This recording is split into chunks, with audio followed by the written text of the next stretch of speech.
السلام علیکم ورحمۃ اللہ وبرکاتہ۔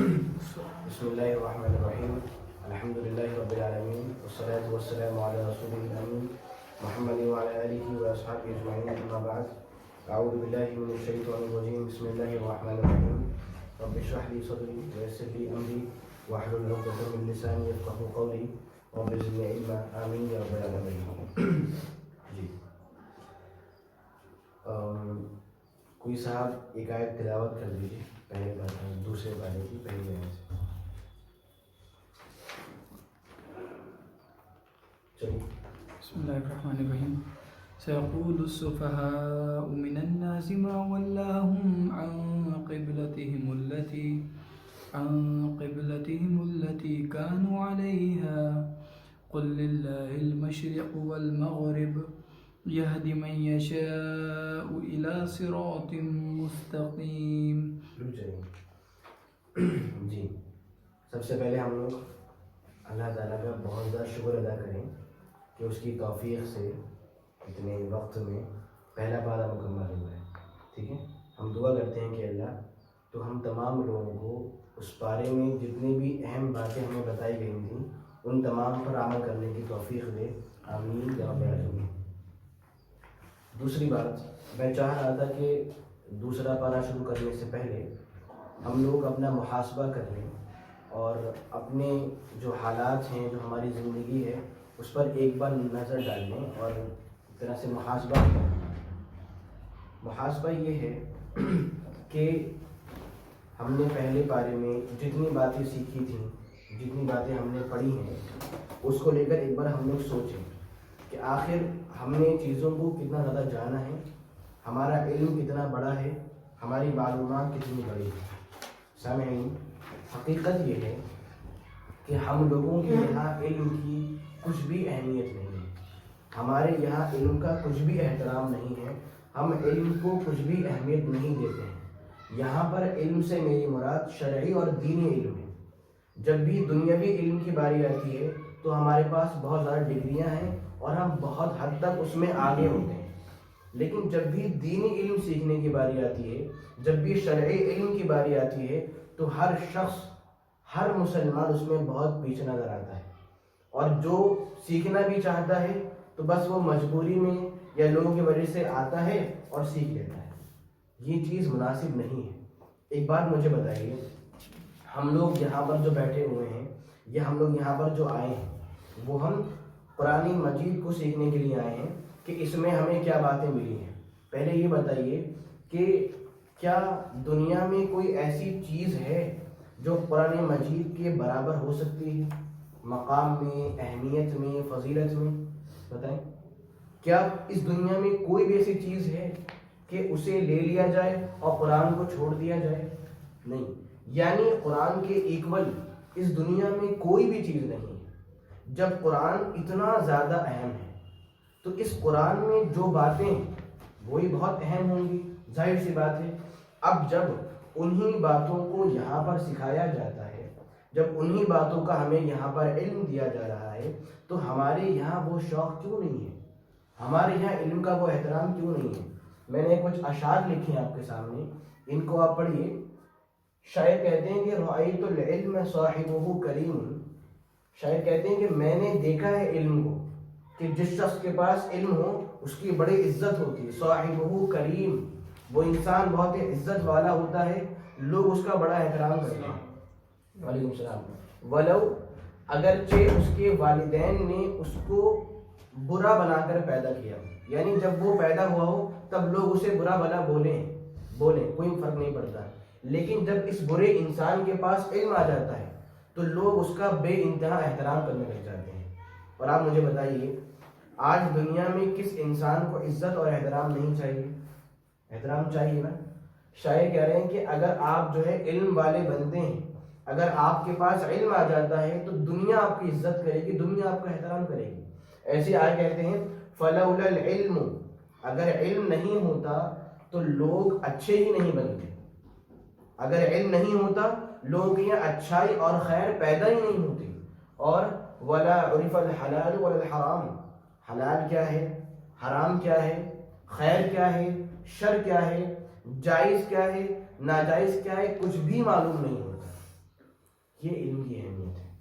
میں چاہتا ہوں کہ ایک بات اس بارے میں اور پیش کر دوں. ابن ماجہ کی بالکل صحیح اور درست ترین حدیث ہے. ایسا نہیں کہ یہاں پر ضعیف حدیث پیش کی جاتی ہیں. ابن ماجہ کی بالکل صحیح حدیث ہے. ایک شخص مشہور صحابی ہیں ابو الدرداء رضی اللہ تعالی عنہ, ان کے پاس آتے ہیں. واقعہ سننے والا ہے اور بہت اہمیت والا واقعہ ہے. ایک شخص ہیں وہ ابو الدرداء کے پاس آتے ہیں یہ اور کہتے ہیں کہ ابو الدرداء میں آپ کے پاس چل کر مدینے سے آیا ہوں اور دمشق آپ کے پاس حاضر ہوا ہوں. دمشق کہاں ہے؟ مطلب شام سمجھ سکتے ہیں آپ. وہ انسان مدینے سے چل کر دمشق یعنی شام میں آ کر حاضر ہوتے ہیں اور کہتے ہیں اے ابو الدرداء میں آپ کے پاس مدینہ چھوڑ کر دمشق اور شام آیا ہوں. کیوں آیا ہوں؟ کیونکہ مجھے معلوم ہوا ہے آپ کے پاس ایک ایسی حدیث ہے جسے آپ اللہ کے نبی کے واسطے سے پیش کرتے ہیں. مجھے کیا معلوم ہوا ہے؟ آپ کے پاس ایک ایسی حدیث ہے جو آپ اللہ کے نبی کے واسطے سے لوگ سامنے پیش کرتے ہیں. جب ابو الدرداء یہ بات سنتے ہیں کہ یہ انسان صرف اور صرف مدینہ چھوڑ کر یہاں دمشق آئے ہیں کیوں؟ ایک حدیث لینے کے لیے, تو انہیں بڑا تعجب ہوتا ہے. وہ یقین نہیں کر پاتے ہیں. پھر پوچھتے ہیں کیا آپ کا سچ مچ ارادہ صرف یہ حدیث لینا تھا؟ کیا آپ سچ مچ ایک حدیث لینے کے لیے اور علم کے لیے آئے تھے؟ وہ بولتے ہیں جی ہاں میں صرف اسی لیے آیا ہوں. ابو الدرداء پھر پوچھتے ہیں کیا آپ کا مقصد یہاں پر آنے سے تجارت نہیں تھا, مال کمانا نہیں تھا؟ وہ بولتے ہیں نہیں میرا مقصد مال کمانا نہیں تھا, میں نے صرف یہ سنا تھا کہ آپ کے پاس ایک حدیث رسول صلی اللہ علیہ وسلم ہے اور آپ لوگوں کے سامنے وہ حدیث پیش کرتے ہیں, صرف اسی لیے میں آپ کے سامنے آیا ہوں. جب ابو الدرداء یہ بات سنتے ہیں تو کہتے ہیں خوش ہو جائیے, خوش ہو جائیے, میں نے ایک حدیث سنی ہے اللہ کے نبی سے صلی اللہ علیہ وسلم, وہ پیش کرتا ہوں آپ کے سامنے. اور میرا مقصد بھی کیا ہے کہ میں وہ حدیث آپ کے سامنے پیش کروں کیونکہ وہ حدیث ہمارے لیے اپلائی ہو سکتی ہے. وہ بیان فرماتے ہیں حدیث کیا ہے, من سلک طریقا یلتمس فیہ علما, کہ جو شخص کسی ایسی راہ پر چلتا ہے, جو شخص کسی ایسے راستے پر چلتا ہے جس پر چلنے سے اس کا مقصد کیا ہے, اس کی تلاش کیا ہے, یلتمس فیہ علما, وہ علم سیکھنا چاہتا ہے, وہ علم حاصل کرنا چاہتا ہے, تو وہ اس راہ پر چل رہا ہے. مقصد کیا ہے کہ مجھے علم مل جائے, مجھے جانکاری مل جائے. تو انعام کیا ملتا ہے, سہل اللہ لہ طریقا الی الجنہ, رب العالمین اس کی اس کوشش پر اسے اتنا بڑا انعام دے رہا ہے کہ جنت کی اور جو راستہ لے کر جاتا ہے, اللہ رب العالمین اس راستے پر چلنا اس انسان کے لیے آسان فرما دیتا ہے. یہ حدیث کے الفاظ ہیں باقاعدہ. اور وہ آگے بیان فرماتے ہیں کہ فرشتے جو کہ دنیا کی ایک عظیم مخلوق ہے, کہتے ہیں فرشتے ایسے علم سیکھنے والے کے لیے, ایسے علم کے متلاشی کے لیے اپنے پروں کو بچھا لیتے ہیں. اور آگے بیان فرماتے ہیں کہ فرشتے اور دنیا کی ہر مخلوق ایسے علم سیکھنے والے کے لیے استغفار کرتی ہے اور کہتی ہے کہ اللہ اس علم سیکھنے والے کو معاف فرما دے, اس کی مغفرت فرما دے. اب سوچئے اتنی اہمیت, اتنی ڈھیر فضیلتیں اس شخص کے لیے ہیں جو صرف علم کے لیے آتا ہے. ابھی ہم نے حدیث کیا سنی, من سلک طریقا یلتمس فیہ علما, جو انسان کسی ایسے راستے پر چلتا ہے, مقصد کیا ہے کہ وہ علم سیکھنا چاہتا ہے, تو رب العالمین اس کے لیے جنت کی راہ کو, جنت کے راستے کو آسان فرما دیتا ہے. اور آپ لوگ سوچئے ہم تمام لوگ اس حدیث میں داخل ہو سکتے ہیں. کیوں؟ ہم بھی چل کر آتے ہیں. ہمارا مقصد بھی کیا ہے کہ ہمیں علم مل جائے, ہمیں کچھ جانکاری مل جائے. سوچئے اگر ہم لوگ اس حدیث پر مکمل عمل کر لیں اور ہماری تلاش صرف اور صرف کیا ہو جائے, علم کی ہو جائے, تو ممکن ہے رب العالمین ہماری جنت کی راہ کو آسان فرما دے. اور بتائیے ہم میں سے ایسا کون ہے جو جنت کو نہیں پانا چاہتا ہے؟ میرے خیال سے کوئی ادنا مسلمان بھی ایسا نہیں جو یہ بات بولے گا کہ نہیں مجھے جنت نہیں چاہیے. ہر ایک کو چاہیے.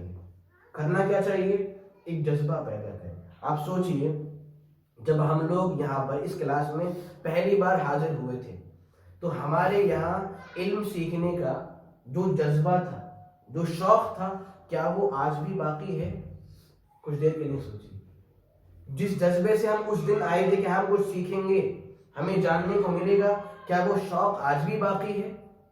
اگر باقی نہیں ہے تو پیدا کرنے کی ضرورت ہے، کیونکہ یہاں پر ہمیں جو سیکھنے کو مل رہا ہے یہ معمولی باتیں نہیں ہیں. اگر اسی کے بہت پیسے لے لیے جائیں تو ہمارے یہاں اس کا احترام پیدا ہو جائے گا. ہم سوچیں گے ہاں بھائی بہت اہمیت والی چیز ہے، لیکن اگر اسے بہت ہی کم پیسوں پر رکھ کر آپ سامنے پیش کیا جا رہا ہے تو اس کا مطلب یہ نہیں کہ اس کا مقام نہیں ہے اور یہ اہمیت والی چیز نہیں ہے. ٹھیک ہے، تو میرا مقصد یہ ہے کہ ہم لوگ دوسرا پارہ شروع کرنے سے پہلے سوچیں اور جذبے کو پیدا کریں کہ ہاں ہمیں سیکھنا ہے. آپ سوچئے آج کا دور بڑا نازک دور ہے. آج مسلمانوں کے جتنے بھی شعائر ہیں، اسلام کے جتنے بھی احکامات ہیں، ان کو ڈھونڈ کر ان میں کمیاں نکالی جاتی ہیں اور ان کمیوں کو برائی کے طور پر دنیا کے سامنے پیش کیا جاتا ہے. اتنے نازک دور میں بھی اگر ہمارے یہاں یہ شوق پیدا نہ ہو کہ ہم سیکھ کر جان کر اپنے دین کو ڈیفینڈ کریں، اپنے اسلام کو ڈیفینڈ کریں، پھر ہم لوگ کب سدھریں گے؟ پھر ہمارے یہاں دین کا شوق اور سیکھنے کا شوق کب پیدا ہوگا؟ آپ بتائیے کہ ایسا نہیں ہے کہ جو دین کے جب غزوات کی باری آتی ہے، جب جنگ کی باری آتی ہے، اس طرح کے جو بھی احکامات ہیں، لوگ اس کو باقاعدہ نشانہ بناتے ہیں اور اس کو برائی کے طور پر اور عیب کے طور پر پیش کرتے ہیں. دنیا ہمیں برا سمجھتی ہے، مگر ہمیں اتنی بھی فکر نہیں، ہمارے پاس اتنا بھی وقت نہیں کہ ہم لوگ اپنے دین کو پڑھ لیں، سیکھ لیں، جان لیں. کیوں؟ اگر ہمارے سامنے ایسی باتیں آئیں، اگر کوئی ہمارے دین پر اعتراض کرے ہمارے سامنے، تو ہم اسے سمجھا سکیں کہ نہیں یہ غلط ہے، صحیح بات یہ. جبکہ جو صحابہ کرام تھے وہ اپنے بچوں کو غزوات کے احکام سکھاتے تھے کہ غزوے کا مطلب یہ ہے، اور غزوے میں ایسی باتیں ہوتی تھی. کیوں؟ کہ جب ان کے سامنے اعتراض کیا جائے تو وہ بچے تیار ہو کر ان کا جواب دے سکیں. تو کہنے کا مقصد یہ ہے کہ ہم سیکھنے کا شوق اپنے یہاں پیدا کریں. اسلاف کی بے انتہا قربانیاں ہیں صرف سیکھنے سے متعلق. امام بخاری رحمہ اللہ کے بارے میں آتا ہے کہ ایک مرتبہ یہ سفر میں تھے اور علم حدیث یعنی کہ سیکھنے کے لیے گئے ہوئے تھے. ایک مرتبہ ایسا دور آ گیا کہ ان کے پاس کچھ بھی کھانے کو نہیں تھا، تو انہوں نے مشقتوں اور تکلیفوں سے تنگ آ کر اپنا جو لباس تھا اس لباس کو بیچ دیا، اور جتنی بھی شرمگاہ کا حصہ تھا اس کو ڈھک کر جو بقیہ لباس تھا اس کو بیچ دیا. کیوں؟ تاکہ جو ہے کچھ کھانے پینے کو مل جائے. سمجھ رہے ہیں؟ یہ ان لوگوں کا حال تھا. اور باقاعدہ مشہور امام احمد بن حنبل رحمہ اللہ، ان کے بارے میں آتا ہے کہ وہ یمن گئے ہوئے تھے علم حدیث کی خاطر، اور جب یمن سے واپسی کا وقت آیا، جب وہاں سے لوٹنے کا وقت آیا، تو ان کے پاس چونکہ وہاں پر رہنے کے لیے خرچ چاہیے تھا، تو انہوں نے یہ کیا تھا کہ کبھی کبھار کسی سے قرض لے لیتے، یا پھر کیا ہوتا کہ کسی سے کچھ کام کر دیتے اور وہ انسان ان کو پیسہ دے دیتا. کون ہے؟ امام احمد بن حنبل رحمہ اللہ. کیا آ رہا ہے ان کے بارے میں کہ یمن گئے ہوئے تھے، کیوں؟ علم حدیث کی خاطر. اب جب وہاں پر رہنا ہے تو کچھ تو چاہیے پیسہ وغیرہ، تو یا تو کسی سے یہ انسان قرض لے لیتے یا کسی سے کچھ کام کر دیتے اور وہ انسان ان کو پیسہ دے دیتا. لیکن جب واپسی کا وقت آیا تو یہ کسی انسان کے مقروض تھے، کسی کے قرض دار تھے. اس انسان نے ان سے پیسے مانگے مگر ان کے پاس دینے کو پیسے بالکل نہیں تھے. تو انہوں نے اپنی جوتیوں کو دے دیا کہ لیجیے میری چپل رکھ لیجیے، اور یہ یمن سے پیدل ہی اپنی منزل روانہ ہو گئے. میں یہ بات کیوں بتا رہا ہوں آپ کے؟ ایک یہ مثالیں ہیں ہمارے سامنے، یہ ہمارے اسلاف تھے.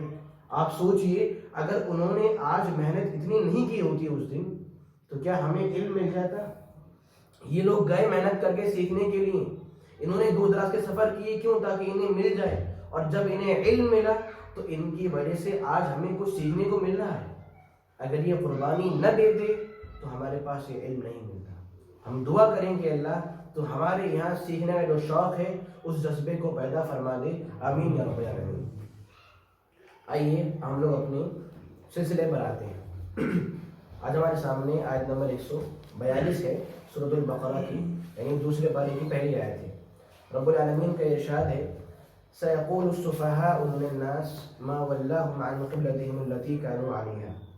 سيقول السفهاء من الناس، سيقول عن قریب کہیں گے، سیقول جلد ہی کہیں گے، عن قریب بول لیجئے، جلد ہی بول لیجئے، سیقول جلد ہی کہیں گے، السفہاء بے وقوف لوگ، السفہاء بے وقوف لوگ، من الناس لوگوں میں سے، سیقول عن قریب یا جلد ہی کہیں گے، السفہاء بے وقوف لوگ، من الناس لوگوں میں سے، من الناس لوگوں میں سے کیا کہیں گے، ما کس چیز نے، ما کس چیز نے، ولاہم ان کو پھیر دیا ہے، ولاہم ان کو پھیر دیا ہے، عن قبلتہم ان کے اس قبلے سے، ما کس چیز نے، ولاہم ان کو پھیر دیا ہے، عن قبلتہم ان کے اس قبلے سے، ان کے اس قبلے سے، التی کانوا علیہا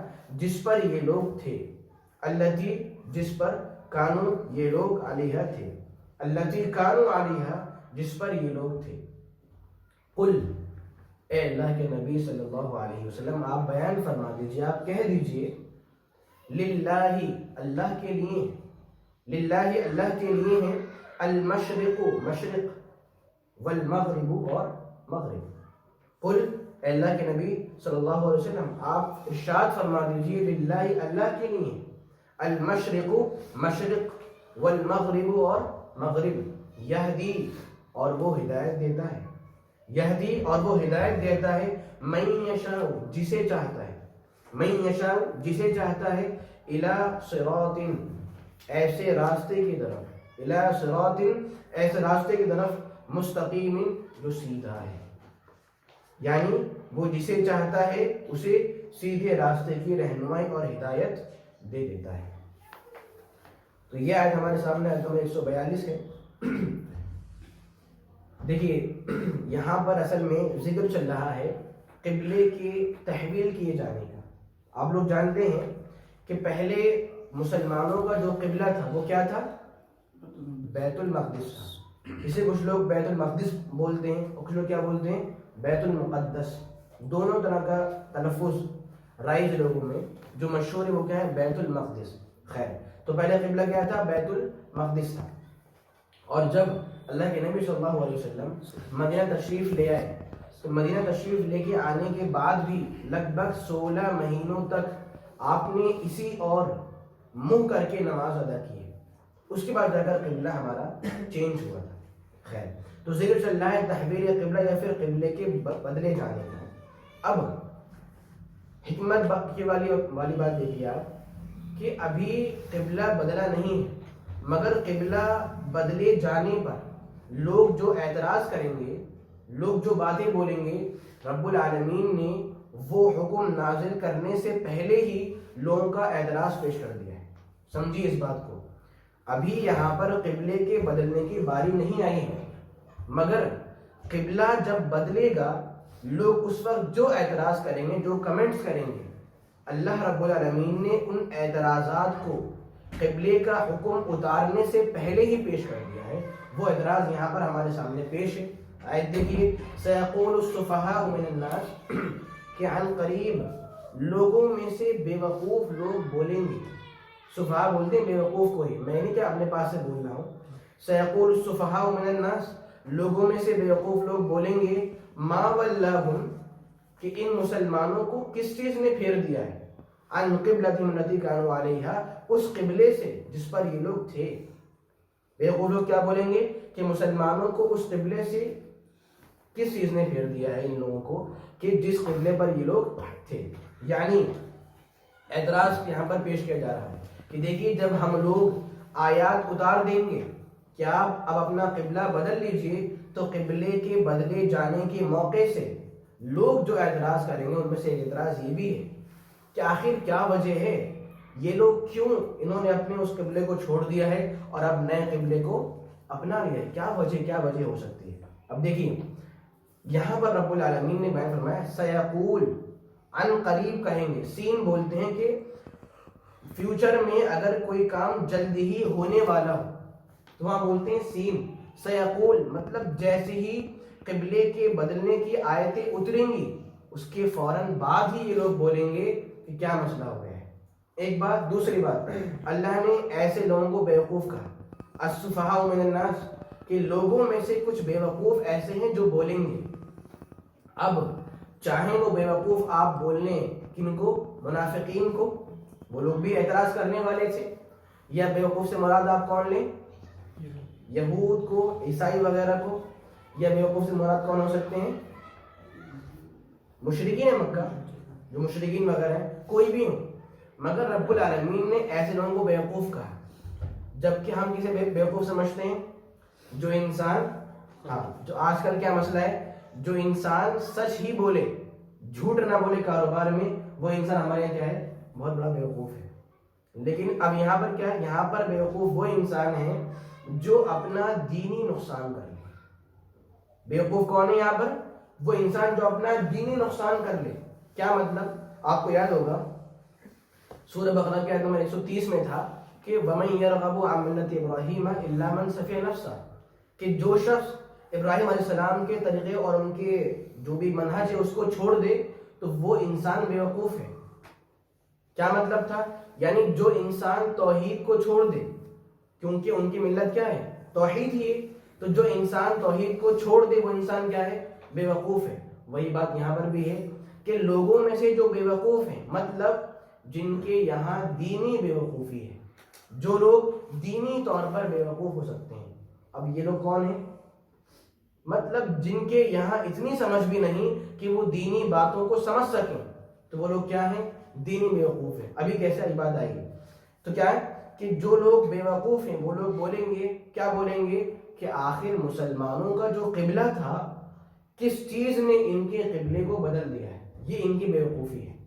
مطلب اگر ہم بولیں کہ یہاں بولنے والے کون ہیں, یہود ہیں, تو یہود کو یہ بات معلوم تھی کہ ہاں جو خانہ کعبہ ہے وہ بہت احترام والی جگہ ہے, مگر چونکہ وہ دیکھ رہے ہیں کہ بھائی ہمارے قبلے کو چھوڑا جا رہا ہے تو انہیں اعتراض کرنا ہے, تو انہوں نے یہ بات پیش کی کہ بھائی آپ یہ قبلہ چھوڑ کر یہاں پر کیوں آ رہے ہیں. مطلب یہ بیوقوفی نہیں ہے کہ آپ کو معلوم ہے کہ وہ جگہ بھی خیر والی ہے, وہ جگہ بہت احترام والی ہے, تو اس کے چھوڑنے پر اور یہاں پر آپ اعتراض کیوں کر رہے ہیں. یعنی یہ کیا ہے, یہ بیوقوفی اور یہ سمجھداری نہیں ہے. ٹھیک, اچھا تو آیت کیا ہو رہی ہے کہ جو بیوقوف لوگ ہیں وہ بولیں گے کہ آخر مسلمانوں کا قبلہ کیوں بدل گیا. اب یہاں پر غور کرنے والی بات یہ ہے, اعتراض کرنے والے بول رہے ہیں کہ ان کا جو قبلہ تھا کس چیز نے ان کو اس قبلے سے دور کر دیا. سمجھیے ذرا بات کو. آیت کیا ہے, ما ولاہم عن قبلتہم, کہ مسلمانوں کو کس چیز نے ان کے قبلے سے, جبکہ وہ قبلہ تو مسلمانوں کا ہے ہی نہیں, پھر بھی کیا بول رہے ہیں کہ مسلمانوں کو ان کے قبلے سے کس چیز نے دور کر دیا ہے. اب جب مسلمانوں کا ہے ہی نہیں تو ان کا کیوں کہا جا رہا ہے. سمجھ رہے ہیں بات کو. اس میں حکمت یہ ہے, یعنی یہ لوگ اعتراض کر رہے ہیں کہ پہلے اس قبلے کو اپنا مان کر اپنا لیا تھا اور اب اسی قبلے کو بلا وجہ چھوڑ رہے ہیں, تو آپ کا یہ اپنا قبلہ تو تھا تو کیوں چھوڑ دیا آپ نے اس کو. سمجھ رہے ہیں بات کو. اعتراض کر رہے ہیں کہ بھائی پہلے آپ نے اس کو اچھا مان کر اپنا مان کر اپنا لیا تھا اور اب بلا وجہ اس کو آپ چینج کر رہے ہیں, تو یہ قبلہ آپ کا تو ہوا پرانے والے حال کے اعتبار سے, تو آپ اب بلا وجہ کیوں چھوڑ رہے ہیں. یہ ان کا اعتراض تھا. سمجھ رہے ہیں. اب دیکھیے رب العالمین نے ان کے جو اعتراض کا جواب کیا دیا, بس ایک بات بول دی, قل للہ المشرق والمغرب, کہ اللہ کے نبی صلی اللہ علیہ وسلم آپ بیان فرما دیجئے اللہ ہی کی مشرق ہے, اللہ ہی کی مغرب ہے. یہ جواب کیا ہوا. وہ اعتراض کر رہے ہیں کہ کس چیز نے اور کس بات کی وجہ سے ان لوگوں نے اپنا قبلہ بدل دیا ہے, اور اللہ کا جواب کیا ہے. اب بس آپ ان سے یہ بات بول دیجئے کہ مشرق بھی اللہ کا ہے, مغرب بھی اللہ کا ہے. یعنی بتانے کا مقصد یہ ہے کہ اصل بات یہ نہیں ہے کہ آپ یہاں منہ کریں یہاں منہ کریں. اصل بات رب العالمین کا حکم ہے. مشرق کا مالک بھی وہ ہے, مغرب کا مالک بھی کیا ہے, اس کی ملکیت چلتی ہے. تو مین بات کیا ہے کہ ہم اس کی بات کو مان لیں. وہ جب بولے مشرق تو وہاں رخ کرنا ہے, جب بولے مغرب تو وہاں پر رخ کرنا ہے. جب دونوں کا مالک رب العالمین ہے تو یہ بات مان کر اس کی بات کیوں نہیں مانی جا رہی ہے، اور اس پر اعتراض کیوں کہ یہاں پہ رخ نہیں ہے اور یہاں پر رخ ہو گیا ہے؟ سمجھ رہے ہیں بات کو؟ یعنی مل کے ثابت کی جا رہی ہے کہ مشرق کا مالک بھی رب العالمین ہے اور اس کا مالک بھی کیا رب العالمین ہے۔ جب وہی مالک ہے تو اسی کی بات مانی جائے، نہ کہ یہ کہ مشرق کی طرف رخ ہو یا پھر مغرب کی طرف رخ ہو۔ اور آگے ہے یہدی من یشاء الی صراط مستقیم، رب العالمین جسے چاہتا ہے اسے صراط مستقیم کی ہدایت اور رہنمائی دے دیتا ہے۔ مطلب اللہ تعالیٰ نے مسلمانوں پر یہ رحم کیا کہ انہیں ہدایت دے دی۔ آیت کیا ہے؟ رب العالمین جسے چاہتا ہے اسے صراط مستقیم کی ہدایت دے دیتا ہے، یعنی اللہ نے چاہا کہ مسلمانوں کو ہدایت دے دے، اس نے ہدایت دی تھی۔ اب یہاں پر کون سی ہدایت مراد ہے؟ مطلب اس نے قبلہ آپ کے لیے تجویز کر دیا، اللہ نے قبلہ آپ کو دے دیا اور یہ قبلہ ہدایت ہے۔ اللہ نے چاہا کہ یہ قبلہ مسلمانوں کو ہی ملے تو اس نے اپنی چاہت کے مطابق یہ قبلہ آپ کو دے دیا ہے۔ اور یہ کہا صراط مستقیم، یہ صراط مستقیم ہے۔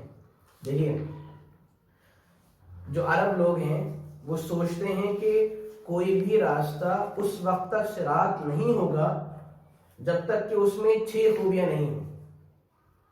سنا آپ نے صراط مستقیم پر چلیے، صراط مستقیم یہ ہے، یہ باتیں ٹھیک ہیں، لیکن عربوں کے یہاں کوئی بھی راستہ صراط ہوتا ہی نہیں جب تک اس میں 6 خصلتیں نہ ہوں۔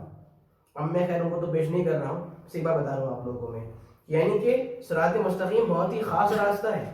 ان میں سے ایک بات یہ ہے کہ وہ راستہ انسان کو اس کے مقصد تک پہنچا دے۔ مطلب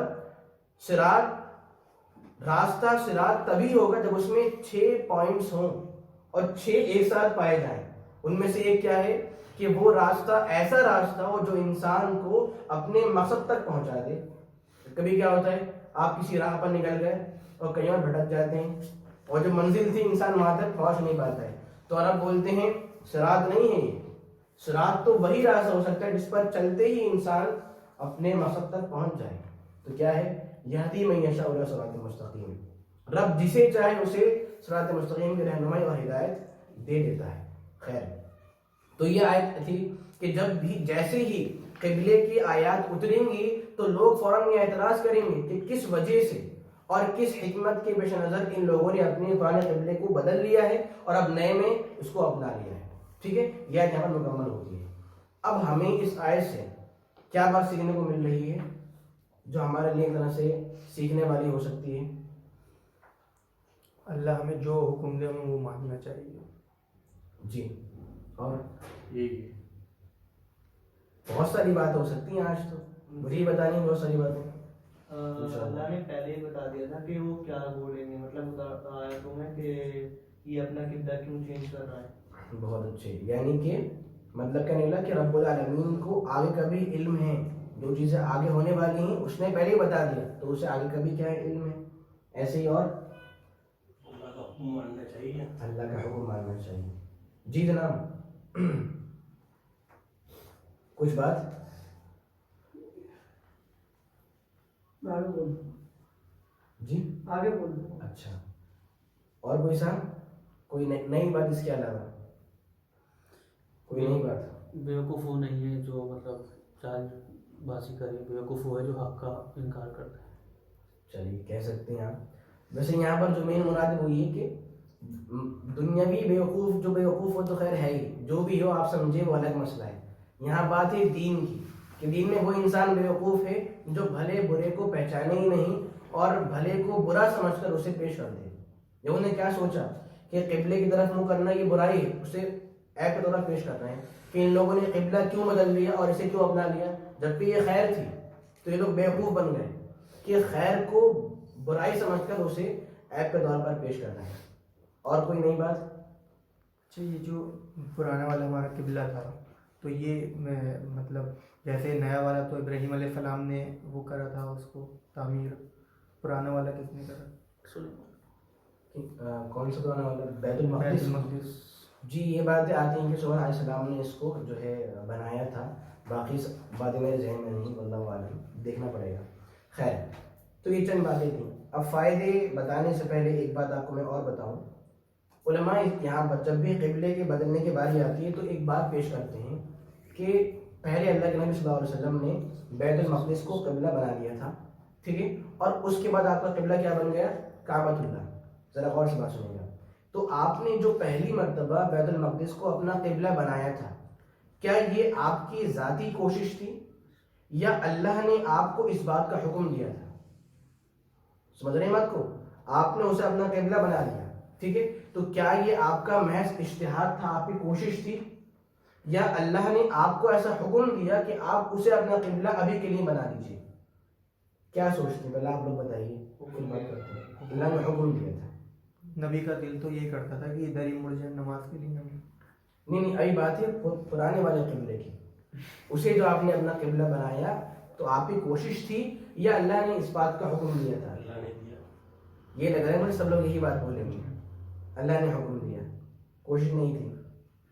یہ کوئی ہو سکتی ہے تاکہ یہود و نصارہ کی بات مانے.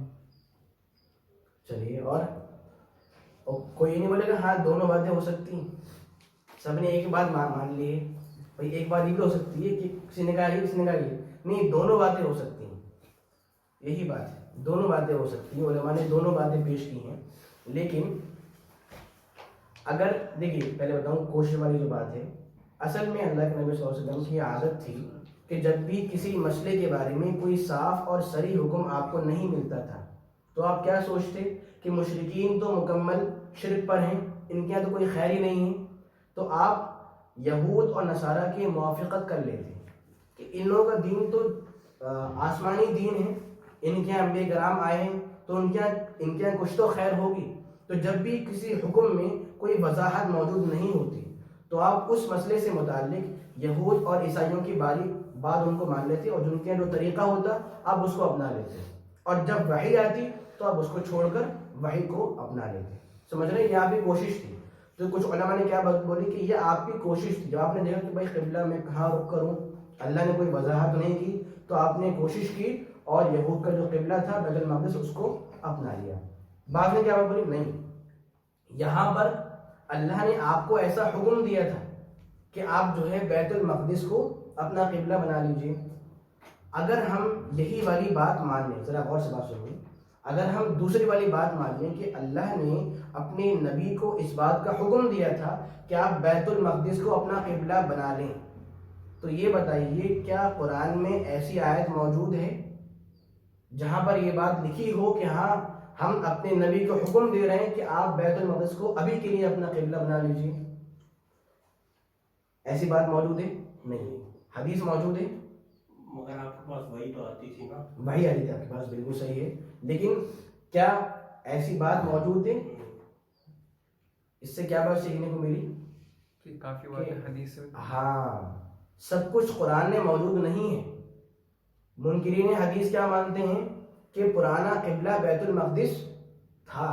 بولے دکھائی کہ قرآن میں لکھا ہو کہ جو ہے ہاں ہم حکم دے رہے ہیں نبی کو کہ ابھی کے لیے اس کو اپنا قبلہ بنا لیجیے. ہے ہی نہیں وہاں پر یہ بات. سمجھ رہے ہیں بات کو؟ خیر, تو یہ دو باتیں آ گئی. کچھ نے کیا بات بولی کہ یہ آپ کی کوشش تھی, اور کچھ نے کیا بات بولی نہیں اللہ نے اس بات کی وحی کی تھی آپ کی طرف. اگر دونوں باتوں کو ملا لیا جائے تو اگر کوشش والی جو بات ہے, دیکھیے جو وحی والی بات ہے وہاں تو اللہ کا حکم ہے ہی, مگر کوشش میں بھی اللہ کا حکم ہو سکتا ہے. سمجھیے بات کو. اگر یہ بولیں کہ اللہ نے حکم دیا تب تو بات واضح ہے. اگر یہ بولیں کہ آپ کی کوشش تھی تو اس کوشش میں بھی اللہ کا حکم آ سکتا ہے. کیسے کہ اللہ تعالیٰ کا خاموش رہنا اس بات کی وجہ کہ ہاں میرے نبی صحیح بات کو اپنا رہے ہیں. آپ نے اس کو اپنا لیا, کوشش تھی آپ کی, مگر اللہ نے آپ کو اس پر باقی رکھا.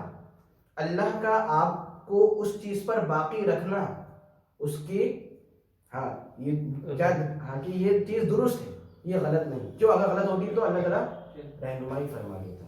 خیر بات سمجھ گئے؟ چلیے اب بات آتی مین فائدوں کی. اس آیت سے ہمیں ایک اصول ملا کہ اگر آپ لوگ ایسے علاقے میں رہتے ہیں, ایسے ماحول میں رہتے ہیں جہاں پر آپ کے مخالفین بھی ہیں, جہاں پر لوگ آپ کی باتوں پر اعتراض کرتے ہیں اور کر سکتے ہیں, تو آپ جب بھی اپنا کوئی موو کریں, آپ جب بھی کوئی قدم اٹھائیں تو سوچ لیں کہ اس قدم کے اٹھانے پر کیا اعتراض ہو سکتا ہے، اور ساتھ ہی اس اعتراض کا جواب کیا دینا ہے یہ بھی سوچ لیجیے. یہاں پر دونوں باتیں آئی نا.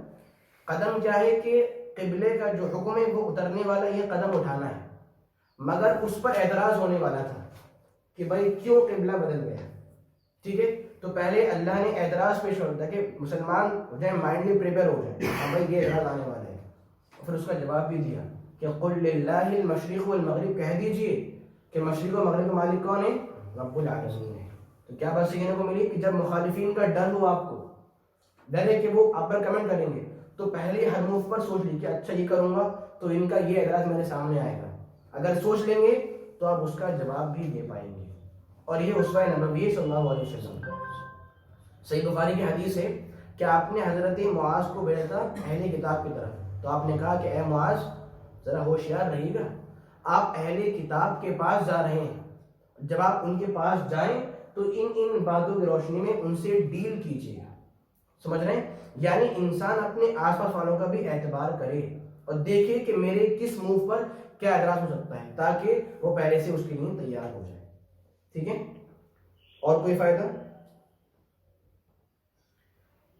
بہت اہم بات سیکھنے کو ملی یہاں سے ہمیں. آخری بات کہ انسان کو ریزنز اور حکمتوں کے پیچھے مکمل نہیں بھاگنا چاہیے.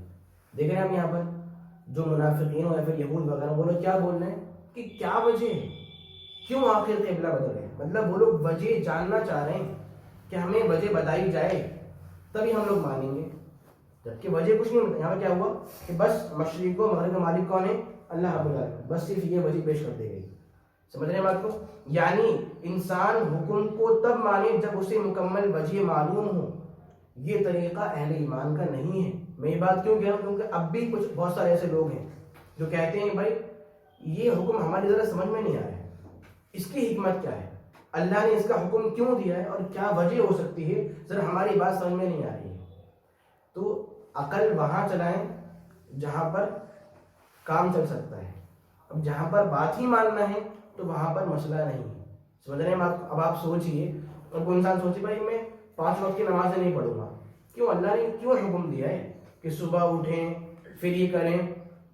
اگر آپ عقل کو بیس بنائیں گے نا تو پھر آپ اسلام کسی حکم پر عمل کر ہی نہیں پائیں گے.